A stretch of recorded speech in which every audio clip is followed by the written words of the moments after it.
Pinball circuit activated.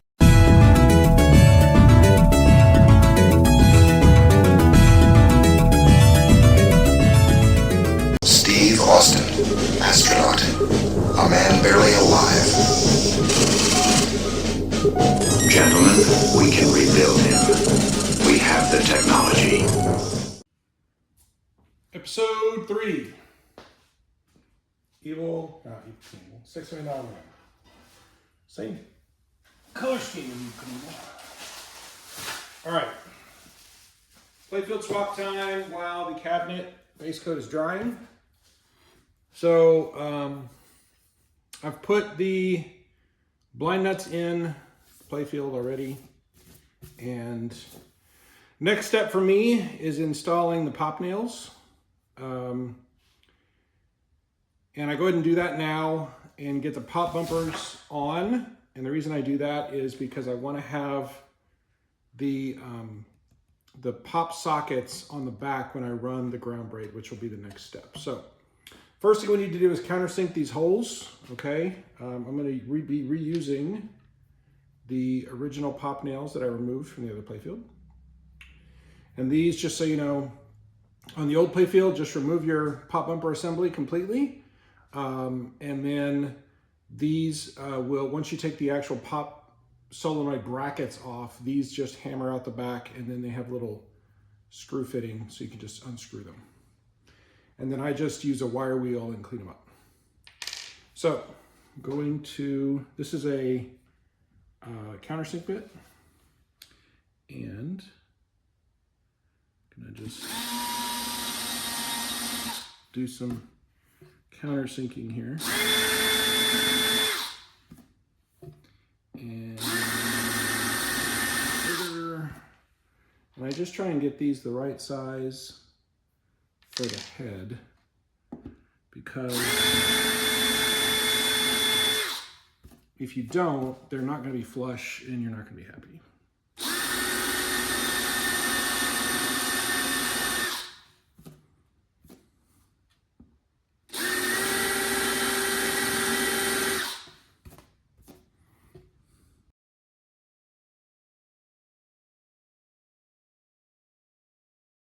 All right, so that's good. That's good.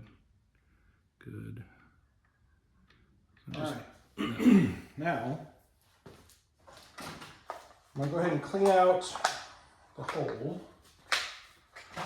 that's there, because the hole that it comes with is no way big enough for these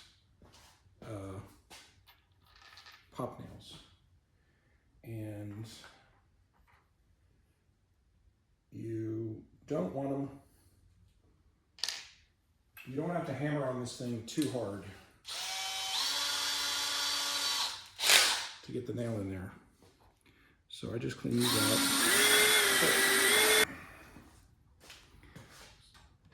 Put the nut driver right on top. Pound it flush. I actually almost like them level or even slightly below the level of the clear. Okay, we're good. Now what we can do is build up this side of the pop bumper. And there is on these, there's a bracket that goes on the other side that the pop screw goes down into. Okay, step 1 in building up a pop bumper is to get these little pop feet in there, little bases. And it is almost always that you have to clean these holes out a little bit. So Dremel with a little sanding drum on the end. So the screw holes are here. These are the lead holes. So it should go this way. And what you can see is that those holes are drilled wrong, which kind of sucks, because that means you have to re-drill. And the problem is you get real close to the edge of this thing with the way these are drilled. I'm not sure if CPR drills these for like different playfields or something or what, but it's kind of annoying, to be honest, because it really shouldn't be that tight of a tolerance. The other side is, I mean, if you look at the way these are built, You know, it's kind of the same deal, but I mean, the original, there's a tiny, tiny touch of more space, but not much. There is a plate that goes in the back that holds these screws in. So what we need to do now is just drill out those 2 holes, which is easier. All right, now what I'm going to do actually is I'm going to put the back plates on and get this secured down. So I make sure, oh, it's right here, stupid. So I make sure that these screws are going to go in correctly into the back plates on the back, because what I don't want to have happen is I drill this out and then these are wrong and I have to re-drill these. So this guy is right upper. So right upper should be here. These little pips are not exact. So my advice, just before you drive the screw, make sure it is correct. Because once you drive the screw, you're screwed. In good shape now. So what we've accomplished here is that we've got all of our pop screws in. They're all good. They're not binding. They're in the correct spot. And we've got these brackets screwed in. So now we're going to flip it back over like that. And we're going to build up the pop bumpers here. And what I'm going to do now is build this pop up. So the way you do that is I'm going to take these out first off, and we're going to put, okay. So I usually point these little arrows away. You can take the arrows off if you want, but they basically just sit right over there.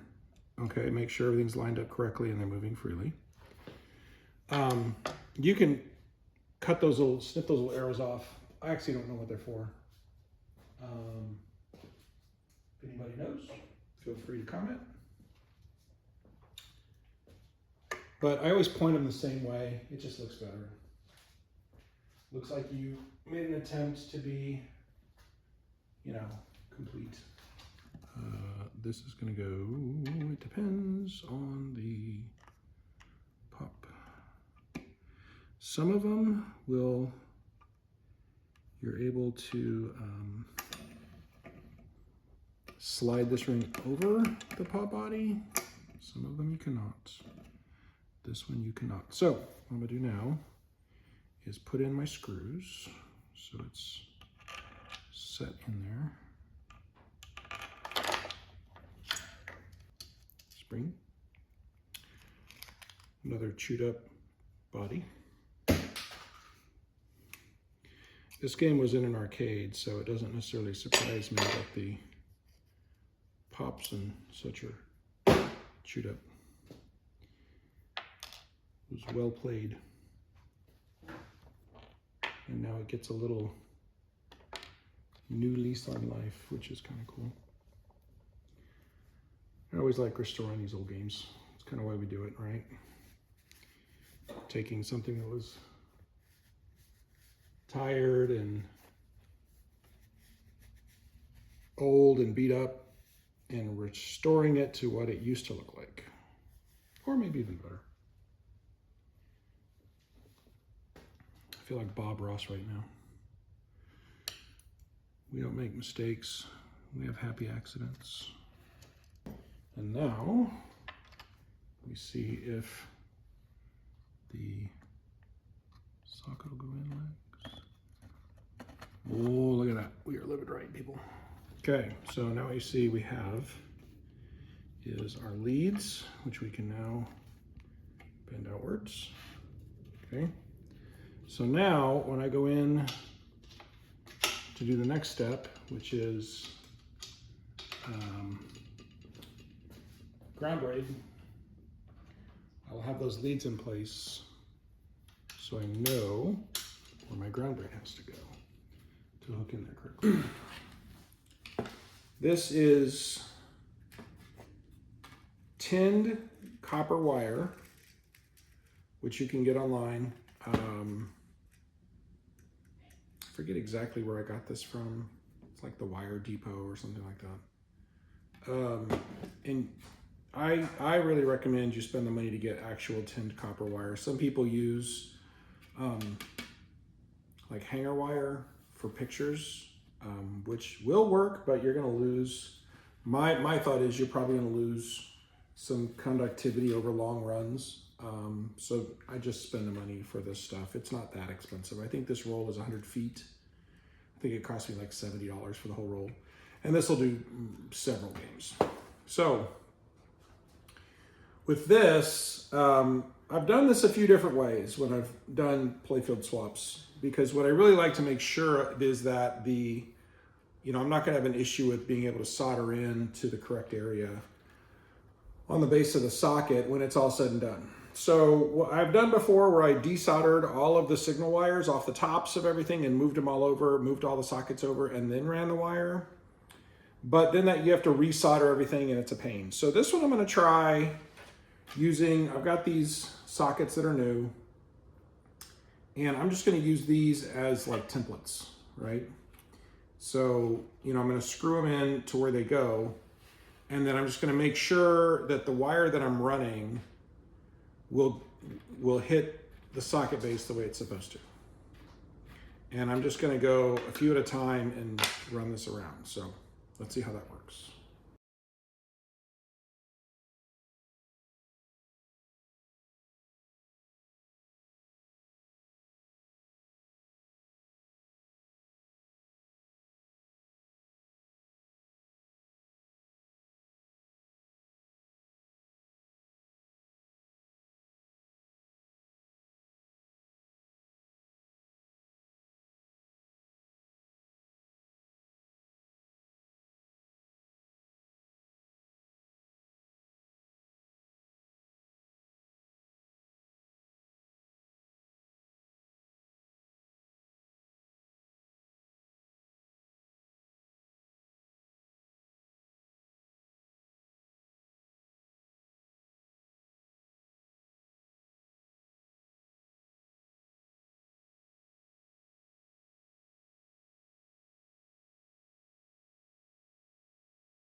So a little tip for Playfield swapping. If you use a piece of plywood or a piece of cardboard or something, this is an extra bottom that I had that I cut for an extra for a cabinet when I had to replace a bottom, but I'm just going to use it as a board, and that way you kind of keep the orientation of your parts somewhat correct. And that way when you go to put it on to the next Playfield, things are generally where they go. I mean, they're still going to be jumbled, but not nearly as much as if you were to pick this whole harness up and just take it over there. So just use a little board or a piece of cardboard like this, and then pick the board up and take it over to the new Playfield, right? And here's what it looks like after you transfer it. A great big jumbled mess. But all you do is start to put in the Big Macs first and just start to find things and put them in. It's really just start at one end and work your way. I usually start at the bottom, so I'll show you guys that process. There's no magic to doing a Playfield swap. You just start at one end and start putting things where they go and figure it out. So I usually start at the bottom of the playfield, and that's mainly because I just want to get the big mechs in place so I can get some things started to screw some things down. So my lovely wife decided to help, and between the two of us, we got this all put down in about 2 evenings. So yesterday we worked for probably about 3 hours, 3.5 hours. And today it was about another hour buttoning everything up. So the good news is everything's attached. Sorry I wasn't able to do the time lapse for the whole time, but we had some issues with getting confused, especially in this area as far as which ones went where. But as Farmer Ted always likes to say, that, my friends, is what the pictures are for, okay? now what I'm going to do after this is start back from here, and I'll go through each area and just check everything. There's some capacitors that were clipped on some of the switches, which is a common fix on these games, because if the capacitor goes bad, it'll short across the switch and the switch will not register. So the easy way to fix it short term is to clip the capacitor, but eventually it's better to replace those because they help send the signal to the MPU a little faster, and so you don't miss actuations of the switch. So I'll replace a few capacitors on here. I'm going to go ahead and probably rebuild these flippers, and I'll do a quick little video on that. I did replace, one of these was missing the little plastic foot on the other side that actually pushes against the rubber, so I replaced that. This one was okay, but I went ahead and replaced it anyways, just so they'd match, because otherwise it looks weird. I'm going to rebuild this drop target bank, and I'll do a little quick snippet on that, how to do that. But otherwise, lots of progress. Once I get all that done, hopefully tomorrow or the next day, depending on how industrious I get, I can then flip the playfield over and start doing the top side. We're getting close. Just quick update over there. We have cabinet got its second coat of paint on, and it's going to cure until next weekend. Just kind of show you the finish that we got on there. Looks pretty good. So that I'm hoping will stencil very nicely. I did go ahead and paint this. This is Rust-Oleum metallic silver, and it's the bottom, so I don't really care all that much, but at least it might help it not rust as much anymore. Let's rebuild these flippers. So if you've never rebuilt flippers before, it's not that complicated. Don't be afraid to do it. This is kind of one of the first major projects you might do on a pinball machine if you're new to pinball ownership. I like to rebuild the flippers on all my restorations. I also will rebuild flippers on my own games, especially if I don't know the rebuild history, just to make sure that I get a really good basis for the game. And I hate sloppy flippers. So, okay. So this is the flipper rebuild kit. This is from Pinball Resource, and I like to use these if I can at all possible because they're complete. They have everything you need in them, and they use high quality parts. So this is my source for flipper rebuild kits for Gottlieb, Bally, and early Williams. Pinball Resource tends to fall off a little bit on their part selection once you get towards the later Williams eras, like late 80s, early 90s. And in that case, I will go to Marco or Pinball Life.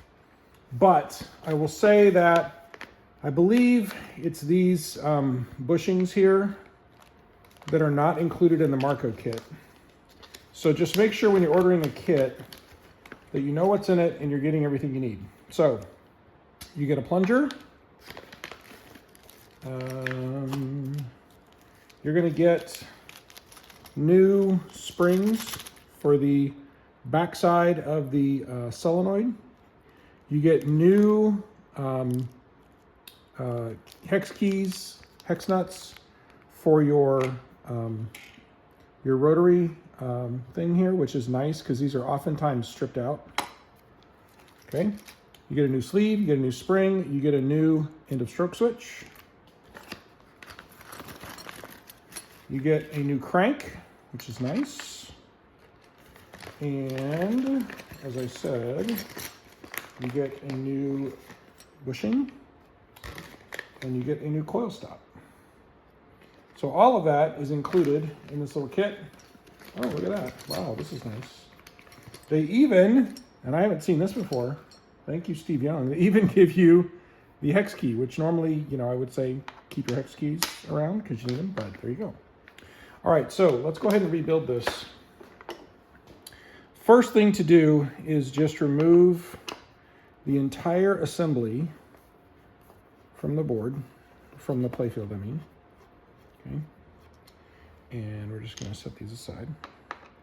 Now, I haven't sunk all of the screws in here, so there's only 2, just because this thing has not been fully gone through yet, and I just put the 2 screws there to keep it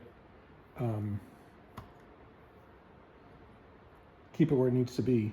Now, I actually like to keep these cranks, especially keep these little hex keys or hex nuts, whatever they're called, hex bolts, because, you know, these aren't that split or stripped out. And this is something that you can use later on. Now, there's usually, okay, so now this is out. So let's just remove it and we'll go through the parts here. All right, so you've got a plunger here. All right, and when that fires, it's gonna rotate that crank. That crank is gonna be attached to your flipper shaft here, which is gonna then rotate your flipper. And this little piece here is gonna open your end of stroke switch, which is what kills the high power to your solenoid. So we will take, if I do this with the game together, you know, like not with the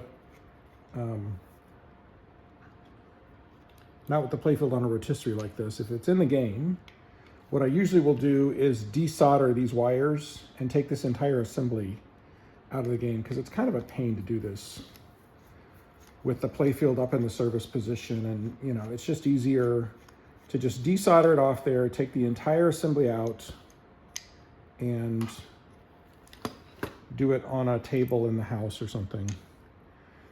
So on these on these coil stops, a lot of times you'll get mushrooming. I don't know if you can see that or not. There's a little bit of mushrooming at the end here, which is, if you're gonna reuse a coil stop, what I try and do is take a little Dremel tool and grind that back down.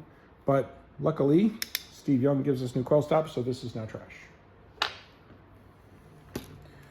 Okay, now we're gonna remove our solenoid. Now, there's a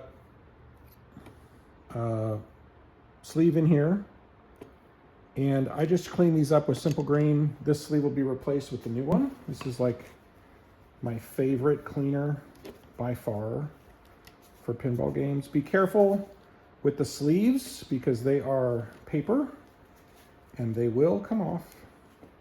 And then you have to print yourself a new sleeve, which is fine. I used to print out new sleeves for all my games when I did restorations, but if these are intact, I leave them on there now because the new, I haven't found a good source for good adhesive coil wrappers that are good. So, all right, at this point we can remove the plunger and the old spring. I keep the old springs. And you can see this plunger, the damage that's been done over the years. But I always keep springs unless they're fractured or something, because these you can clean up. And again, springs are something that break pretty easily and readily on games. So, all right, now what we need to do is remove the end of stroke switch here.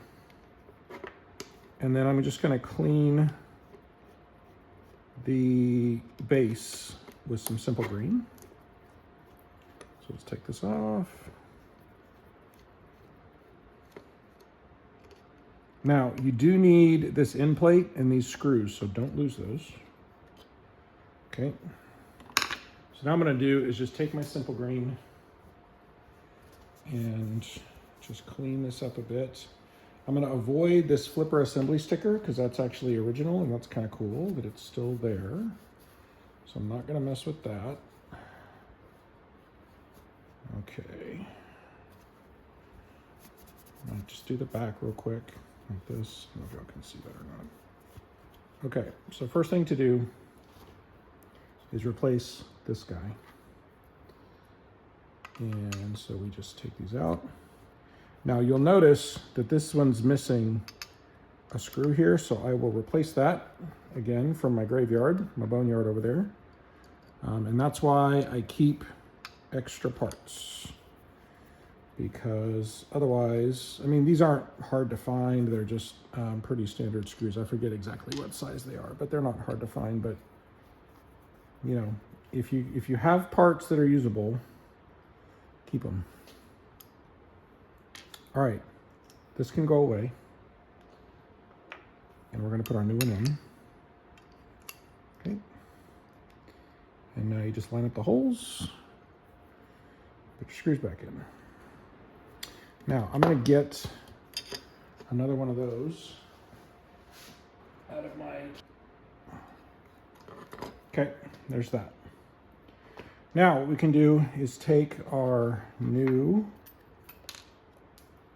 As I drop the screw.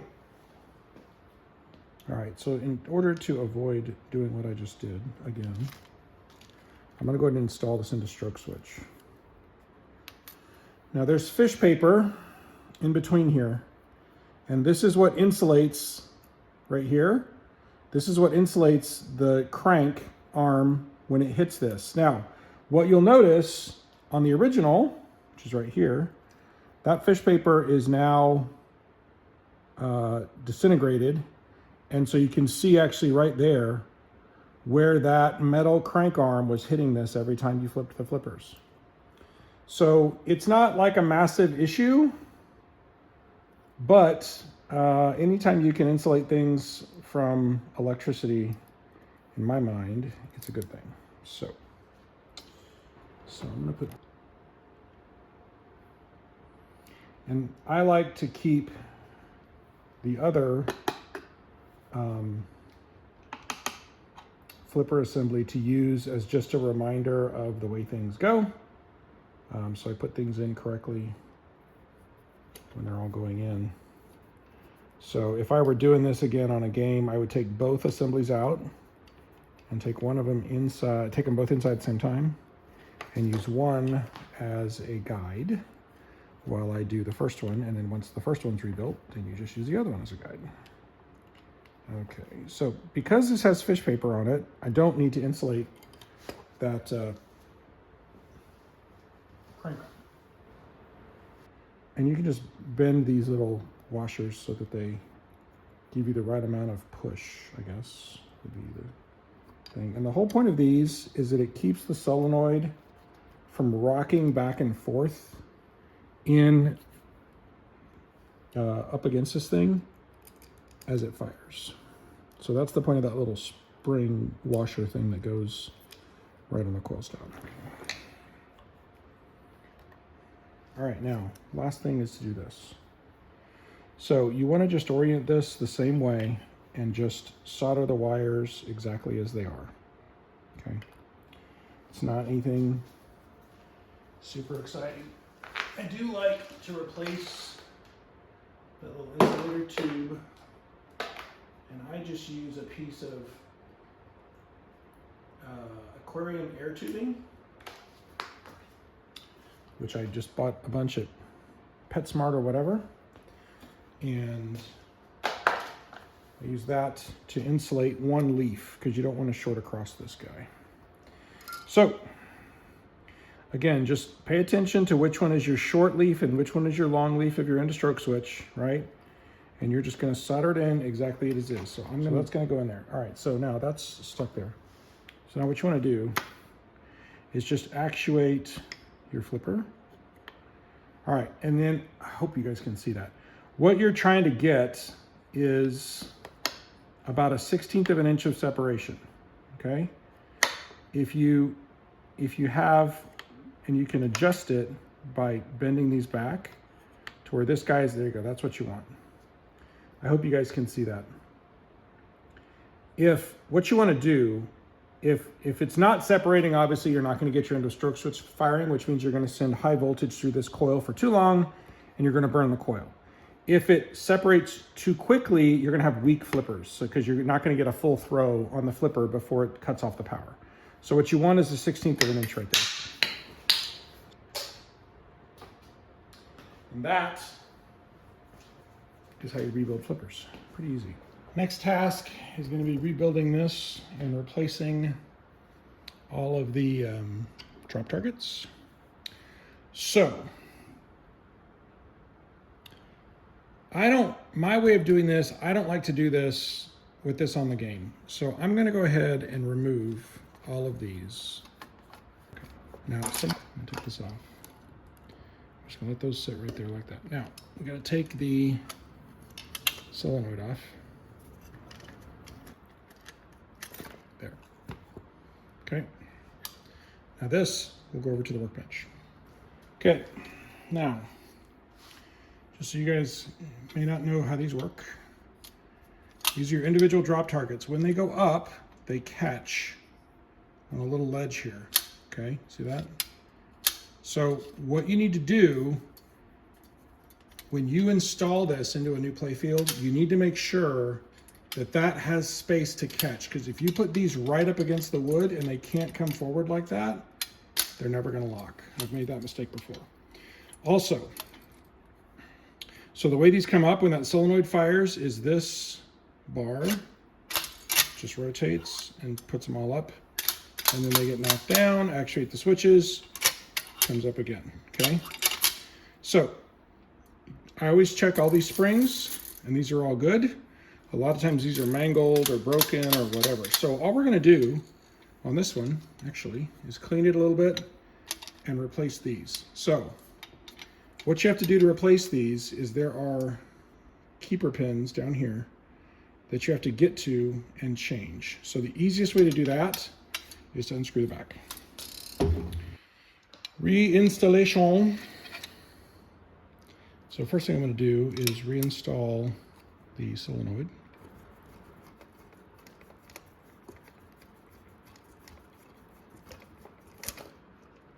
Okay. Now, take these out of the way.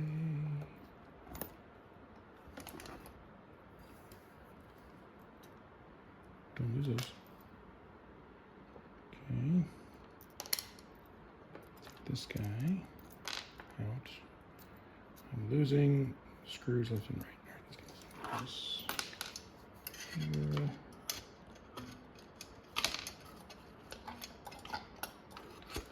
Armaguard. I think every single screw came out, pretty much. All right. Oh, God. Pinball. I love pinball. It's the most amazing hobby in the world.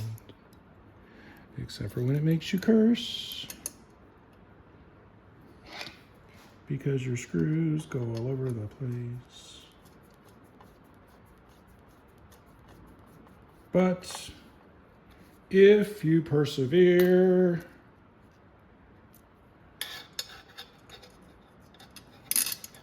you will have a working drop target bank.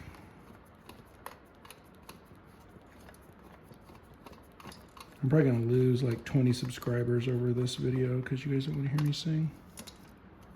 That's okay. One in here.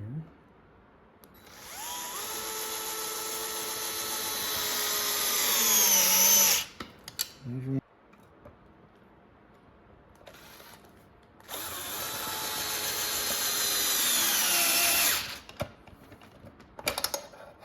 Where a magnetic screwdriver is your friend. Okay. And now I'm going to come into this one.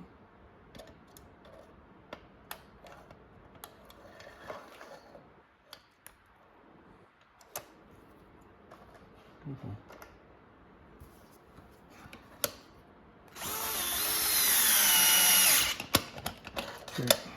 So that takes care of most of the Playfield swap on the backside.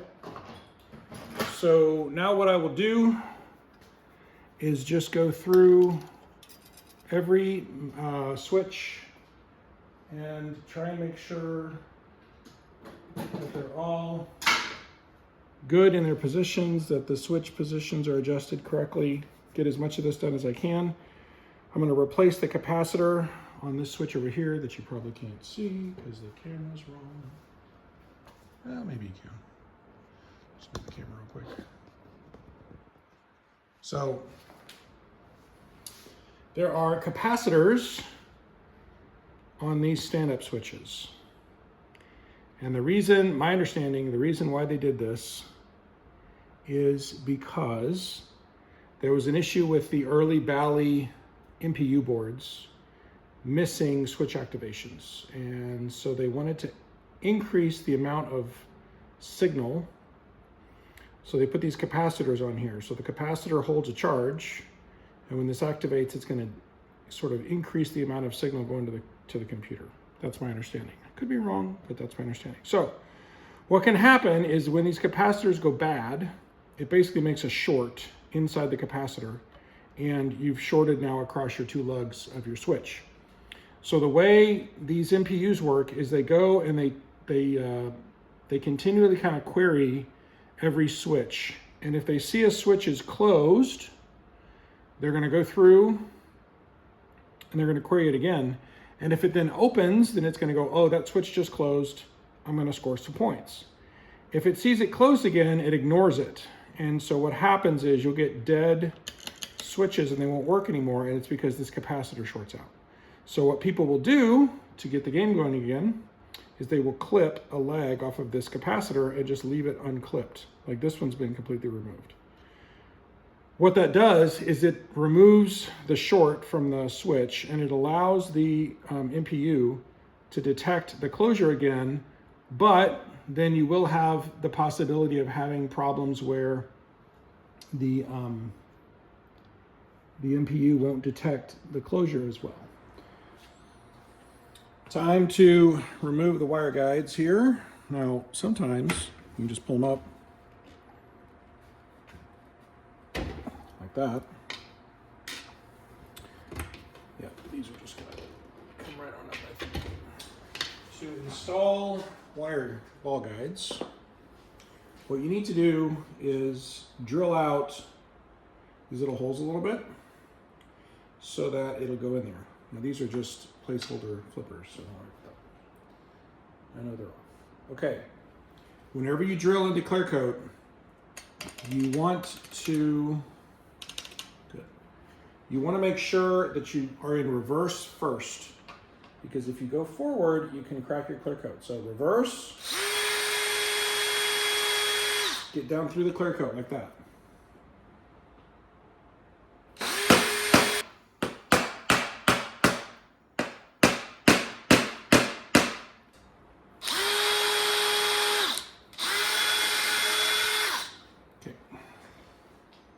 Probably could see I'm not going in that deep. These will hold themselves in just fine with just some friction, but I still like to have a little bit at the bottom where it's going to hold itself. Now, here's a tip. Get yourself one of these hockey pucks from an EM game, because this width is the correct width for these ball guides. So, makes it easy. Just tap it in. There you go. Another thing you can do if you're worried about it coming out, which it won't, but you can put a little dab of just like school glue, white glue, on the end, and that'll kind of grab the end there. And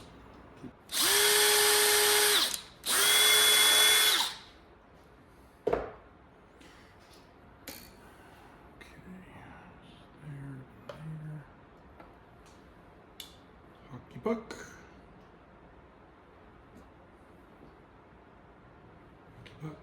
And hammer.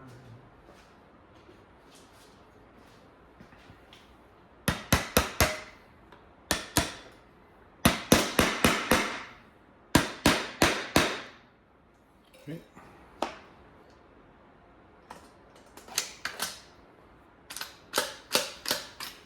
Beautiful. Beautiful. All right, so at this point, I probably need to get the rails on. The little wood rails here. These will be installed with screws because there are screw holes rather than those stupid long brads. So I'll get that done, put those on, and then start putting fasteners in where they go. And I have to get them all correct, which is why we have pictures.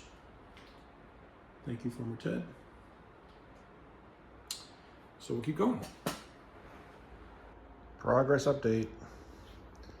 So tonight I got the repainted rails installed. See those. I can't get the one up top until I get it off the rotisserie. I'll do that one after I get this off the rotisserie. I got all of the fasteners put back in. I got all of the posts, plastic posts put on there, whoops. Plastic posts put on, so that's all done. Got all the rollover stuff done. So now what I have to do is do the stuff for the arch here, get that installed and done.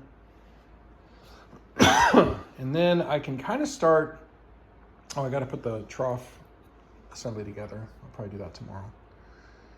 And then I can probably start putting in rubbers and doing some cleaning of these targets and stuff like that. I'm going to get some little decals for the targets to freshen them up a little bit since they weren't broken. I'm going to try and reuse them. So yeah, it's coming along. I have not done any stenciling yet. And I think this is going to be the end for this episode. I've probably got enough footage, I think, for an episode. So next episode, which will be episode 4, we'll finish up the Playfield swap, and it'll be mainly stenciling the cabinet and getting the cabinet back together. And then hopefully episode 5 will just be reveal and we'll be done. Thanks for watching. This is getting good.